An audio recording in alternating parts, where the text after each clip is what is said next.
রংপুরে বিএনপি নেতা মোহাম্মদ আলী ও শহীদুল হক মানিকের সমর্থকদের সংঘর্ষে লাভলু মিয়া নামে একজন নিহত হয়েছেন।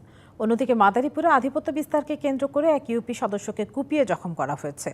পুলিশ জানায়, রংপুরের বদরগঞ্জে ব্যবসায়ী জাহিদুল প্রতিবেশী ইশতিয়াক বাবুর দোকানঘর ভাড়া নেয়।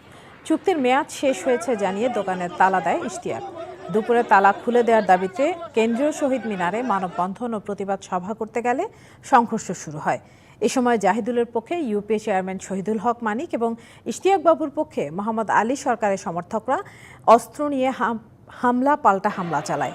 এতে গুরুতর আহত হয়ে লাভলু মিয়া নামে একজনের মৃত্যু হয়। এই ঘটনায় আহত হয়েছেন সংবাদকর্মী সহ অন্তত ২০ জন। এদিকে দুপুর ১টার দিকে মাদারীপুর শহরের চৌরাস্তা এলাকায় ইউপি সদস্য বোরহান মোল্লাকে কুপিয়ে জখম করেছে প্রতিপক্ষের লোকজন। গুরুতর আহত অবস্থায় তাকে ঢাকা মেডিকেল কলেজ হাসপাতালে নেওয়া হয়েছে।